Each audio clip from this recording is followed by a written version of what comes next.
Hello, hello, and welcome to Erica on Air. Grab your coffee, grab your tea, and come chat with me. We are so lucky to be using this gorgeous studio today, Willow Window Studio. I'm so thankful they've let us use this space so that we can share some incredible people that enriched my life, and it's going to enrich so many other people's life. And today I have my friend Fabi here with us. So, Fabi, you dedicated several years of your life to trying to carry on Josh's legacy and have his child, correct? Yes. Tell us a little bit about that. So, as we talked about in the previous episode, one of Josh's last wishes was for me to have our babies, and that would be whether he was here or not. It took me 4 years to decide whether or not that I was brave enough to do that without him, and COVID kind of helped me realize that family was everything to me and that I really did want to give it a fair shot, not only to honor his last wish, but I've always wanted to be a mom, and I wouldn't want to do that with anybody else than the love of my life, and to have a little piece of him live on forever, like we had talked about while he was still here. Little did I know that with no quote unquote infertility issues, that this journey would be such a challenge for me. Not to bore everybody with the details, but I went through 5 egg retrievals, and we also were testing against the BRCA2 mutation that we knew that Josh's mom and Josh carried, which ultimately ended up taking his mom's life. And who knows whether or not that was a factor in Josh's cancer diagnosis or not. There's just not enough research.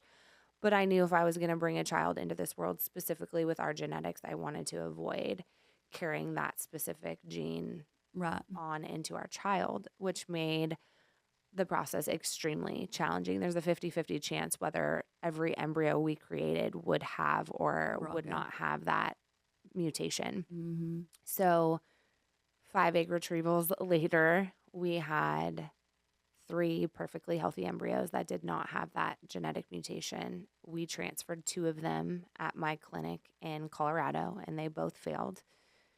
Could not come up with any reason why. Did all the testing that you could imagine multiple times to rule out different things. And aside from my lining just being thinner on the thinner side, we really couldn't figure it out. I ended up transferring clinics to Florida, did a couple more egg retrievals there, which are included in that 5, and ended up with 1 perfectly healthy embryo to transfer. And as that transfer got closer, my lining was thinner than it had ever been before. And I had found an incredible life coach at that point in my life and was getting back on track, finding my identity outside of IVF because it consumed me for a long time. And if you've been through it or know anybody who's been through infertility treatments, it's financially taxing, but beyond that, so emotionally and physically taxing on your body and your mental health.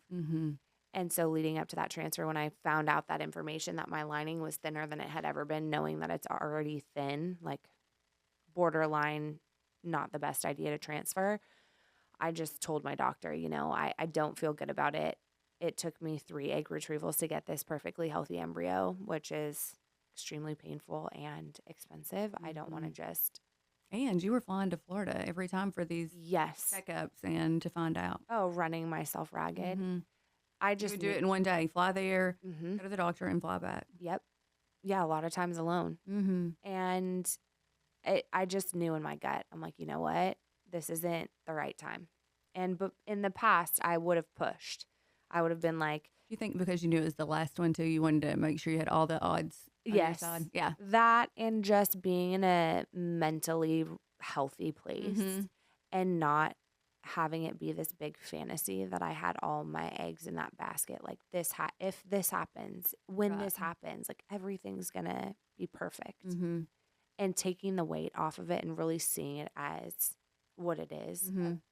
Really positive, beautiful thing and a really freaking hard thing. Right. Regardless of how it pans out. And so just being mentally healthy, I knew it wasn't the right time. And to your point, the fact that it was the last, I said, you know what? I need a pause. And my doctor at the time is actually still pushing for me to do it.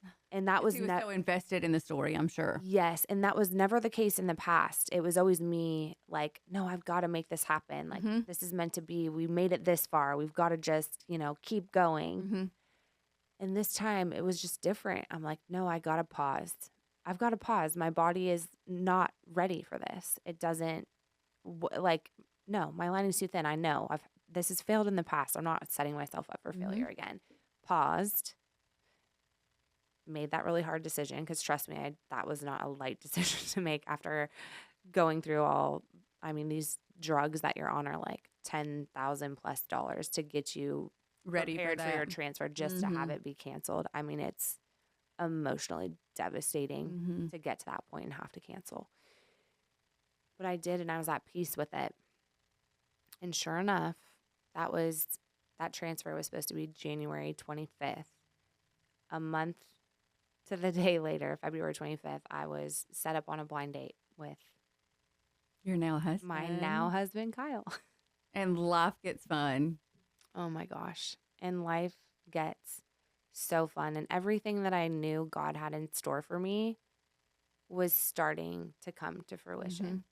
Mind you guys, this is 7 years after Josh passed away. 7 years later, which felt like an eternity. Yes, and you felt like that was your prime years too, probably. In the time you're thinking, I'm wasting all this time, and hey, let's not even forget. I know what it's like in those years to go to everyone else's showers and weddings and then birth announcements and gender reveals, and you're so happy for that person. It's not that you're not. No, but you're so sad for yourself too. Yeah, that's just natural. That's the human side of us, Yeah. And so that's that point in your life because that's what happens. You're at that age where all your friends are at that same age also, Yes. And, I think to your point, one of the hardest things was me getting married and having so many other people in that same season in life and watching them live the life that I thought was stolen from me. The ones who got married around the same time are now, moving on, married with 3 kids. Mm-hmm. And I'm like fighting for my life over here, Right. like trying to stay positive and trying to remain faithful and all while hold on keeping to a hope. job and doing it all by yourself. Yes. Starting a nonprofit, starting my career all over again. And this is when your influencer business also was really going because you had started that community of so many other moms going through IVF and egg retrievals and yes. And so that kind of just led to the next chapter of my life. And I'm so grateful that I shared my story and continue to share because it brings so many extraordinary people into my life that I would never know otherwise and would never have a deep-rooted connection to otherwise. And that's kind of a full circle moment because one of the most challenging things for me in dating as a young widow and someone who was very passionate about making sure that Josh's legacy lived on was sharing that part of my life with someone that I was meeting for the first time. I lost Josh when I was 29 years old. And here I am, like early 30s, starting over. And then having to like drop this bomb, like, oh, by the way, my husband passed away. And by the way, I run a nonprofit in honor of him and I do these charity events. And I just had in my mind, like the person that I end up with would so be willing to like show up to one of my charity events. Love that part of your life also. And support me in sharing his legacy. And I think to a lot of people that was like so far-fetched, like that's never going to happen. And still people to this day are like, I could never do what Kyle does, which is so wild. And to each their own, absolutely.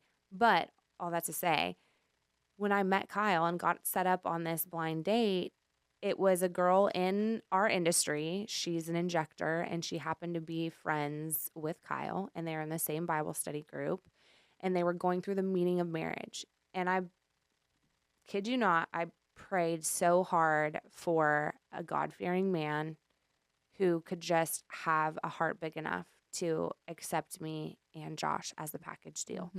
Not that I was going to like shove it in his face every day, but like just someone who has love for him. Without ever knowing him, but they know that you're not going to lose that love just because they've passed on. Yes. And here she is setting me up with this guy who is going through the meaning of marriage single. And I'm like, okay, what's the catch? Like too good to be true. And then we get to chatting, and he's heard my story. He remembers standing in his parents' kitchen with his grandmother, and my story popped up on the news. And he remembers stopping in his tracks, listening to the entire Wow. segment, and in his head thinking, like, whoa, that guy sounds like such a badass. Like, I would have loved to be friends with him. And his wife is a total smoke show. Like, not to be selfish, but like, I'd love to meet her too. And here we are, fast forward however many years, 3 years. He was single 7 more years too then. From I hearing mean, your story. he's putting two and two together because the girl who introduced us didn't tell him my name or like Instagram page or anything. I think she sent him a picture, and he was like, she looks kind of familiar, but like, where would I know her from? And then she gave me his Instagram page, and I went on there, and I'm like, what is he doing on 2nd Street in Long Beach? I'm like, that's so bizarre. Oh, I went to Cal State Long Beach. Well, it turns out we went to the same college, overlapped 2 years, That is so crazy. lived off the same street, never knew each other.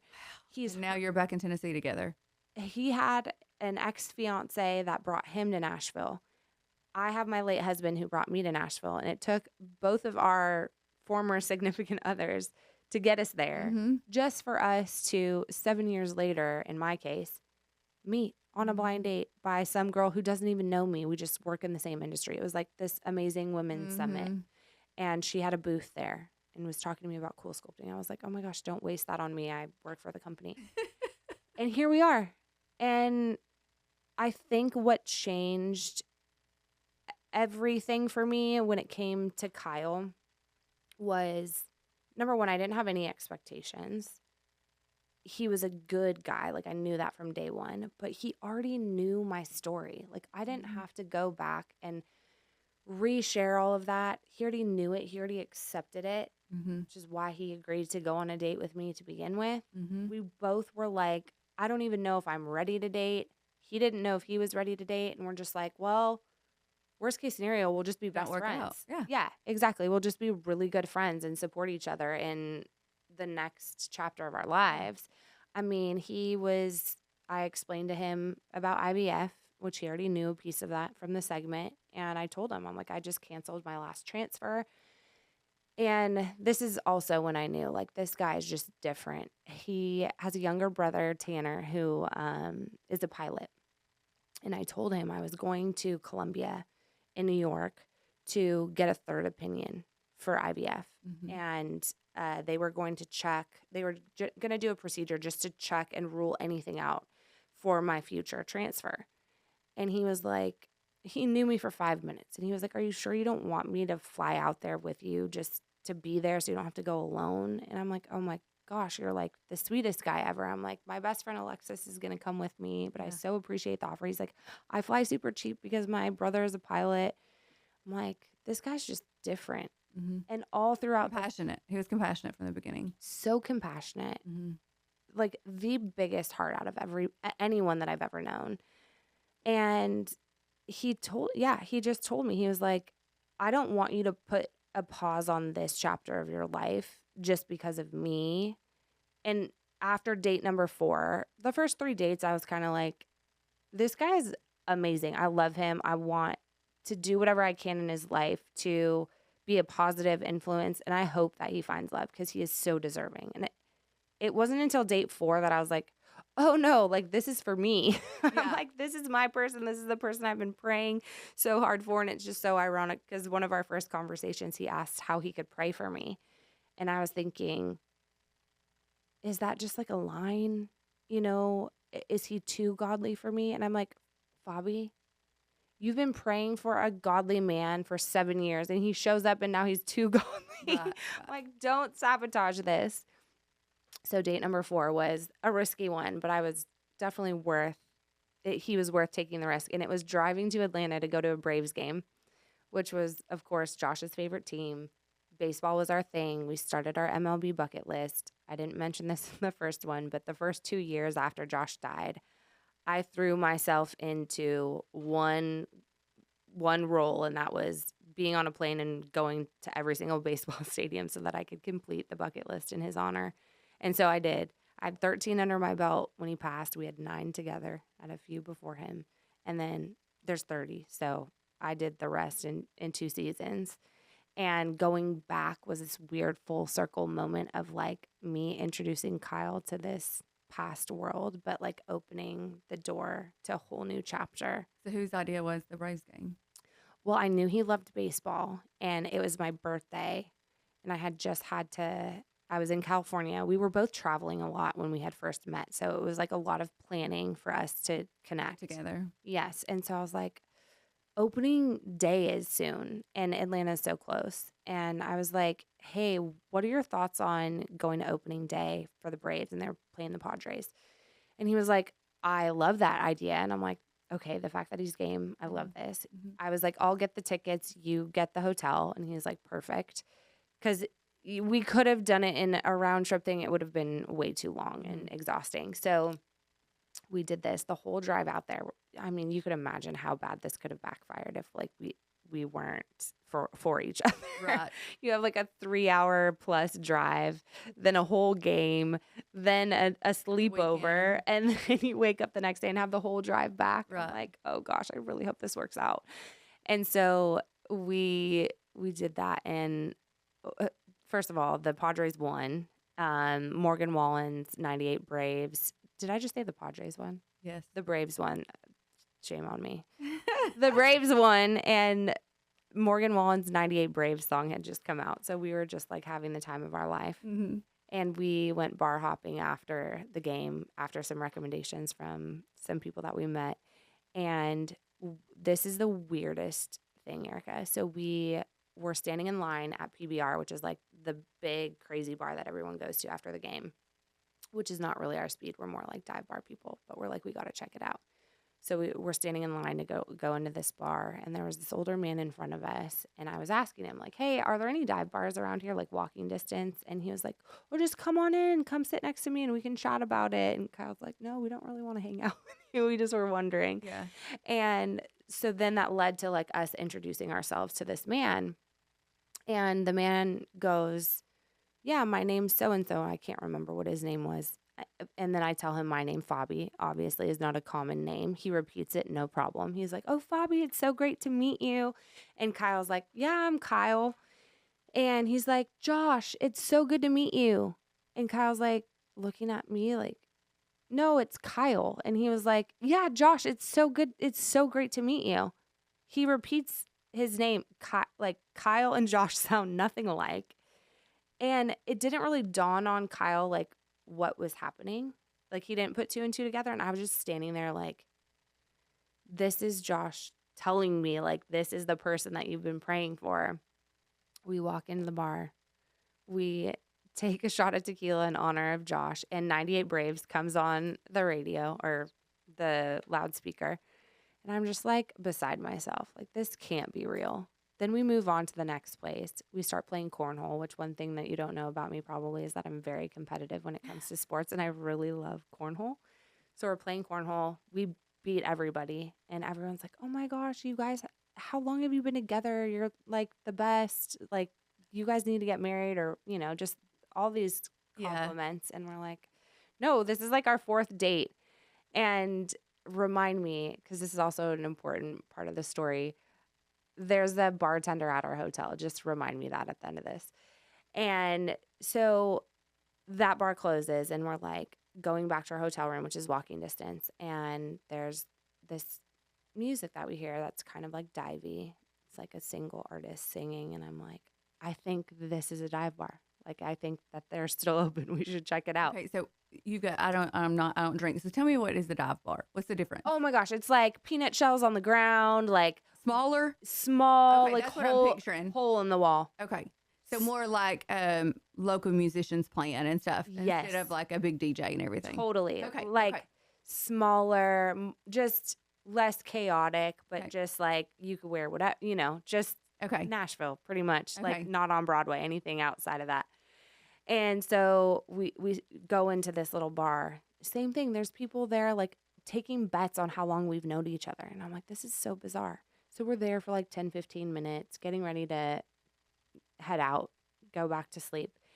And I look up on the stage and I notice, I'm like, you have got to be kidding me. The guy up there singing the whole time, guitar strap, leather guitar strap across him, Josh with a cross below it.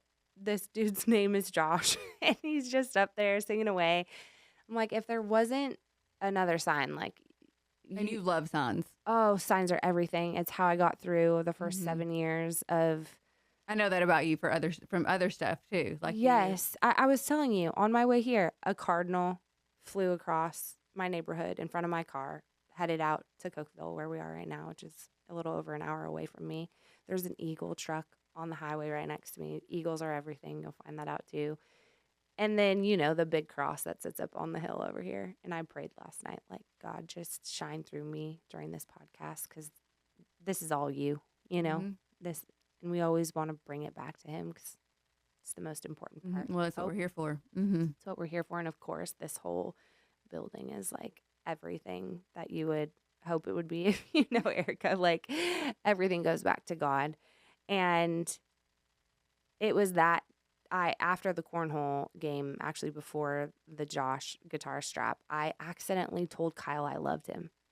Like, it was an accident. Because I was so excited and it felt so familiar, like this place that I was in. And it reminded me of like when Josh and I would be out. Like, obviously, Josh was That battling peace. cancer, so we weren't like raging all the time. Not that we do now either. But, when we would go out and have a good time together, like we would both just love to have fun and play games and Giggle and just be with each other. Yeah. One on one. It was that. And it just slipped out like as easy as anything else. Like, hey, how are you? What's your name? You told him first. I told him first. And I was, my jaw was on the floor after it came out. I was like, whoopsie daisies. And he just looked at me and he was like, it's okay. I love you too. And I'm like, whoa, this is like crazy. This is happening so fast, but this is how it happened before. It was just exactly this, like no expectations. I could just be myself. And then I just couldn't imagine my life without this person. Mm-hmm. And so it was after that fourth date, that Braves game, that we did that drive home and we talked about light things, heavy things, goals, aspirations, him wanting to do like a men's retreat, like Bible study retreat. And I'm like, gosh, we're just so aligned on so many things. And I'm so grateful for everything that happened in your life to bring you here and everything that happened in mine to bring me here. Because had we met under any other circumstance, like in college forever ago when we were both at Long Beach State, like it would have never been this. And that's why, again, timing is everything. God always has a plan, and it's so much bigger than yours, so much better than yours. But when you're in the thick of it, like if you would have told me that during my 3 years of IVF going through hell, I'd be like, yeah, okay, what is the plan? Like it feels a lot like he's forgotten about me. Or like, what other lesson do I have to learn before I get to experience joy again? And it was part of your story, and it's who made you who you are. Exactly. And it took me healing from grief and investing in a life coach and really healing and seeing my loss as just the way that it was supposed to unfold in my life. Like God doesn't take things from you without placing something else in that place, not to replace it, but it's, you have everything you're supposed to have for the exact amount of time you're supposed to have it. And not everybody's always ready to hear that. And it took me 7 years to have that conversation with the right person at the right time for it to resonate with me. You had to find peace yourself. Yes. And it wasn't until then that my heart was even capable of opening up the way that it did once I met Kyle. And to kind of go full circle, well, spoiler alert, I guess, Kyle ended up, we were on the fast track after that fourth date, and he asked me to be his girlfriend after church on Easter Sunday, which was shortly after we met. And then Kyle's, his birthday's on July 1st, so he's a big, patriotic 4th of July guy. Also, note that when I asked him what his favorite animal was, he told me a bald eagle. I've never heard anybody say that before. If you know anything about me, you know that my sign for Josh and what I prayed for throughout my whole entire IVF journey was an eagle. Like that was my sign that I would ask God for, because you don't really see eagles out here. There are transportation trucks with a big eagle on You them. saw one today. Yeah, I just saw one today. And so when Kyle told me the eagle thing, I was like, okay, that's wild. So 4th of July, we're on the boat. He took me to Pine Flat Lake, which is their family trip that they do every 4th of July. They literally built a houseboat, you guys, like where the family has mattresses and we sleep on the top row of the houseboat on mattresses, just like all right next to each other. Yeah. I did this for a week. And Kyle was like, that's when I knew, like, you were the one for us. Like, And you camped out on top of the houseboat with everyone. exactly. He's like, that's not an easy thing for most people to do, especially someone who's like as girly as you are. But he's like, I realize you're both. You know, you could Right. definitely rough it and also like care about aesthetics as Right. well.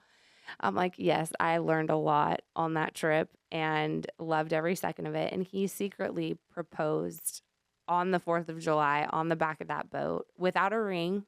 And just to tell you a little bit more about Kyle, and I'm not wearing it right now. Honestly, because my fingers were too fat when I was pregnant and I took it off and it's still in the safe. But my wedding ring from Josh, I wear all the time. But I had it repurposed to just be a middle finger ring that looks less like an engagement ring, so it wouldn't be like a topic of conversation all the time. But I wanted to wear it in his honor, and it's an important piece of jewelry for me and always will be.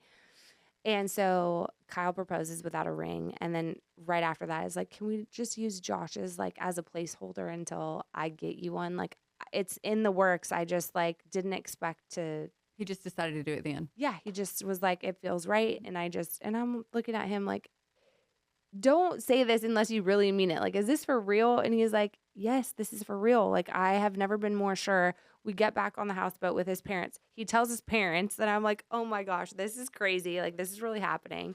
So then in September, he proposed with this real ring, which is yours. Absolutely beautiful. And then I obviously would just wear both.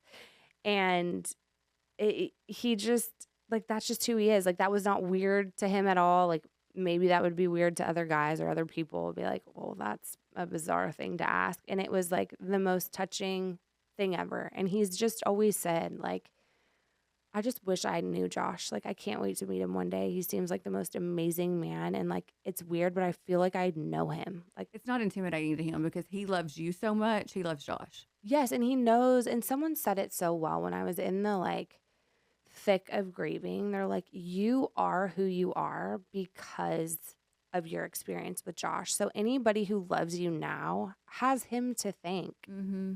I'm like, it's such a great perspective, and it's so true. Mm-hmm. It is so true. Mm-hmm. And so when he had proposed in July, we talked about like, well, when would we get married? And I'm like, honestly, we were going to get married in May just because there's a long holiday weekend, and it's just nice for people to be able to travel. If they've never been to Nashville, then they have the long weekend. So we planned our wedding around the same weekend that Josh and I were supposed to get married, and then had, unfortunately had to move our date up. And so that we had time to plan, because on social, people are like, oh, you got engaged in September. That's like such a short time to plan a wedding. But we started planning in July. And my best friend at the time always told me, like, you're going to get married at Magnolia Acres, my property. Like, it's made for you. Like, you're supposed to get married there. And then sure enough, like, Kyle and I go to walk the property. It's all so surreal. And then I go wedding dress shopping in Nashville. And it's with my mom and my sister and Alexis. And I told them to pick out a couple dresses for me with, like, some stipulations in mind. What you thought you wanted. Yeah. And similar to my first dress. And sure enough, the first dress I tried on is the one. And it's the same designer as my previous dress, Inez DeSanto. And that was the first dress that I tried on and ended up being the one. I got that one in California for my wedding with Josh. And then, of course, full circle, try on Inez DeSanto again. My mom had picked it out, and I'm like, this is the one. And then, of course, God, you make plans and God laughs. And so I have this perfect dress. I'm in the best shape of my life. It fits like a glove, like no alterations needed. And same with my previous one. And gosh, Inez now knows me because she had to rush my first dress. I was supposed to get married in May. Now I'm getting married in November. She rushed it. Right. It arrived the day before my wedding. Had to go next door, get a bustle put in. Chaos. And I thought that was going to be the end of the chaos, right? Because I have a different story now. No. I find out in January that the Lord blessed us with a baby. And so we find out, well, I was pregnant in January. I didn't find out until Super Bowl Sunday. I took a million tests because I'm never late. And I'm like, this is so weird. Like every test, stark negative. And I'm like, this is weird. Like, I don't know what's wrong. Go to my OB. She's like, just keep testing. Nothing. February 1st, nothing. All of January, nothing. I'm like, it's Super Bowl Sunday. We had just got home from a weekend away. Kyle's going to Costco to pick up groceries for the week. And I don't know why I had a wild hair. It was like 7 p.m. I'm like, I need to go take a test. Run upstairs, take a test. Like one of the crappy ones, like a paper one, not even like the expensive ones because I was tired of wasting those. So much money. Yeah. I'm like, okay, this just doesn't add up. Like these dates don't add up. I go do some stuff, go back into the bathroom to check the paper test. And I'm like the most positive thing you've ever seen in your life. And mind you guys, 3 years of testing and wishing for that, praying every single day, multiple times a day. And it just it couldn't even sink in because I'm like, I've never seen a positive test. And to protect myself, I'm like, well, this doesn't necessarily mean I'm going to have a baby, because you protect yourself after you've had so many losses and unfortunate situations and had so many struggles getting pregnant through IVF. I'm like, there's no way I'm pregnant naturally. And I'm actually going to be able to not trying, have a baby that this is going to turn into me physically having a baby. There's no way. So I run downstairs. I finish making our dinner and Kyle walks in and he's just singing Eric Church, walking in with the groceries, not a care in the world. And I'm like, okay, so how am I going to tell him this?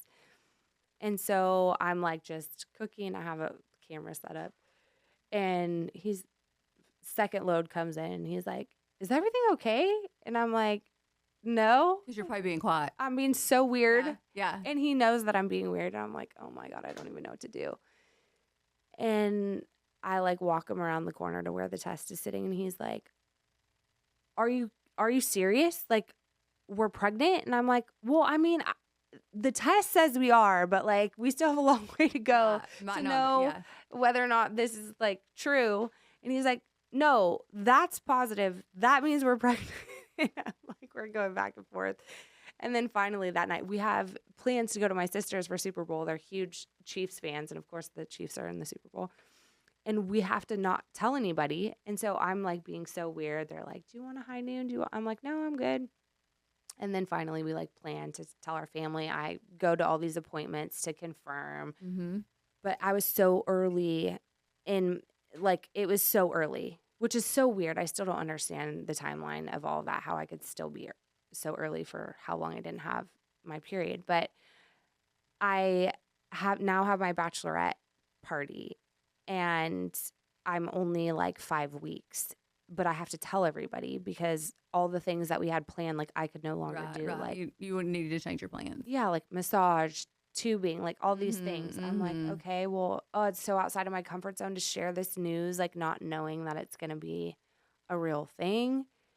And the ultrasound tech said it perfect. So if you're ever in this situation, just consider this. She was like, whether you tell them now and it doesn't pan out and God forbid you have a miscarriage, aren't those the people that you would want to be there for you if something bad happened, or would you want to go through that alone? I'm like, well, comfortable me would want to go through it alone, but smart, more wise version of me knows that that's what your village is for. So you're right. I shouldn't be weird about telling him. So on my bachelorette party, newly pregnant, come back, finally get to hear a heartbeat at 7 weeks. And then it just grew from there. And then after that, it was like, okay, what are we going to do with the wedding dress that is no longer going to fit me at 5 months pregnant? And God just worked it all out. And we got to have our dream wedding. And we did our gender reveal at our wedding, which was the coolest thing ever. And you released or not released, but y'all had an eagle there. Okay, so I'm so glad that you brought that up. And Erica's wearing a necklace that is the closest thing to an eagle. She's the That's all sweetest. I could find. I was looking. I was in my closet. It's the most beautiful I gotta thing. have something eagle. It's the best. Yes. So I was thinking, I'm a big, like, my love language is gift giving. And I'm like, what is like the coolest thing that I could surprise Kyle with at our wedding? But also have Josh tied in somehow because Josh's dad and brother were going to be at the wedding. And Josh's brother was my best man on my side, and then my sister. And then Kyle had his 2 brothers.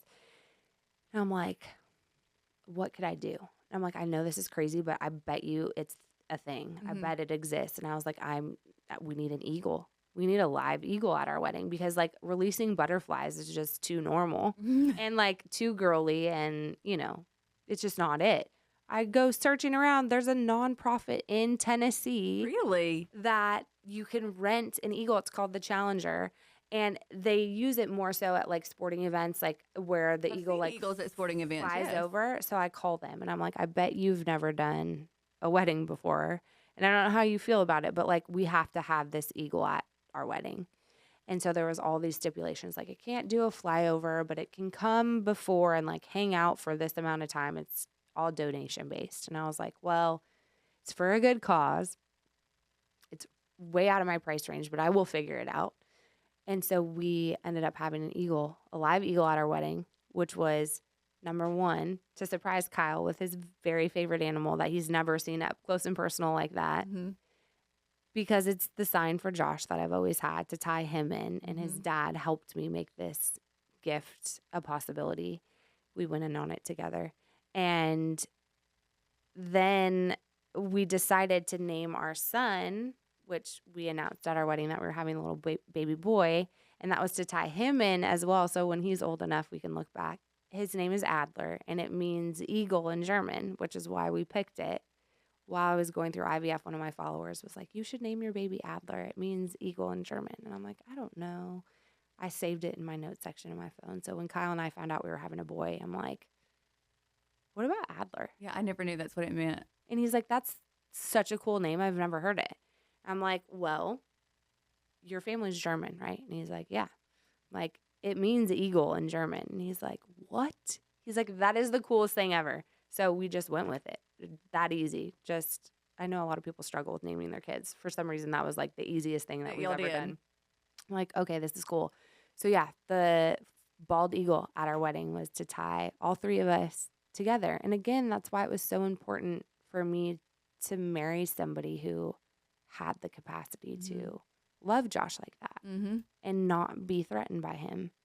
And we had Adler in October. He's 8 months old, and he's so cute. A little ray of sunshine with his little red hair. It was so neat to see you, like, you live out of town. I had not seen you in person since you'd had the baby. And when I got to see you today and embrace you, it was so nice. So all that time to see you holding a baby. If you knew your story, and pictures and stuff. And I was like, you just have to be over the moon, It's still so surreal. And I remember having conversations with you about it and you sharing your story with me, and you see a snippet of someone's life, especially I could see how people could do this with you because you're so polished, right?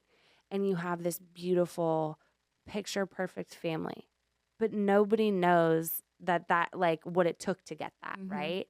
And the backstory. And I could imagine it's the same with me. You don't know anything else. You just see you just see it in the moment because you might have got that follower that day. Yes. They don't know that whole story of you and all the trials that you took and the heartbreak. And like when I first met you, you were in grieving mode still and just starting the IVF. Yeah. Like when you and I met. Yes.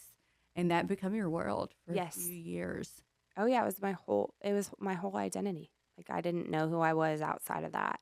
And that Which is took hard such a if you toll. were in a marriage with a supportive husband. I Yes. mean, yours was a totally different situation. And the hormone changes with all of that. Yeah. And like you said, the financial burden on yourself alone. And Yep. there's just so much to it. Yeah, there's so much to it. And I had so much help from so many loving people who made that chapter possible, who wanted and still want me so badly to have baby P, is what we Mm-hmm. call him. Josh's last name is Powell. And Do you think you would name the baby Pal? I don't know. It's funny because I had a name picked out for a while, and then the gender wasn't matching up with the name, because you don't have a choice. Like, your healthy embryo, I mean, if you have all girl embryos, you got all girls. If you have Right. all boys, you got all boys. So there's a name that we play around with, and we do hope that one day we can circle back to that embryo. Because of my age, I'm in my late 30s. So the goal would be to hopefully be able to have one more biological child with Kyle and I while my eggs are still usable. I know it sounds terrible, but I'm 30. How old am I? 38. I just turned 38. And my eggs aren't getting any younger, but my frozen eggs are from when I was 35, 30, depending on which embryo. I think that specific embryo is 35. So anyways, And there's not really a time limit on that. there's no time limit on that embryo. So that is definitely still on the table. It's something we talk about. We don't know what God's plan for our life is moving forward, if we're going to be blessed with a second child or. It's kind of nice not knowing. Yes. It really is. Like, just give it to God Yes. and just, what happens.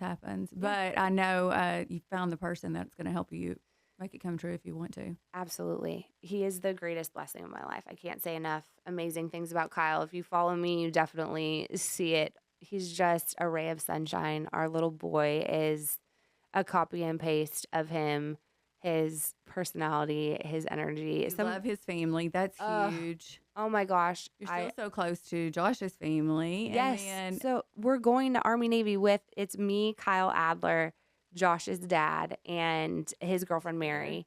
And we're all doing that together. so great.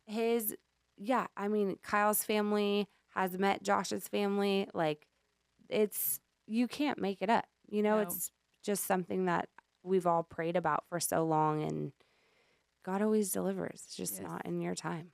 Yes. Yours was just so untraditional. Seemed like all of it was backwards. Everything went like backwards in the circle. Yeah. But now you've got this like great love, and you've got Adler, and so much possibilities ahead and great future. I love sharing where things end up great, so people know there's hope out there, because you had a few years you really were hanging on to that.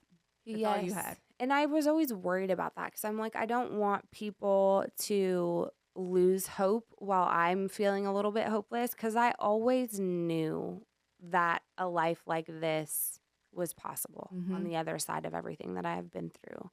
And had I not held on to hope and focused on joy and gratitude and prayer and my relationship with the Lord, I mean, of course, that goes like this, depending on what's going on in your life. And, there are times where you question things, but I just always knew deep down inside, I'm like, I'm not going to drop my bar. I'm not going to settle. I know that there is a man out there who exists who can love me the way that I know I'm meant to be loved, and love my family and, Josh's family and everybody who I come along with.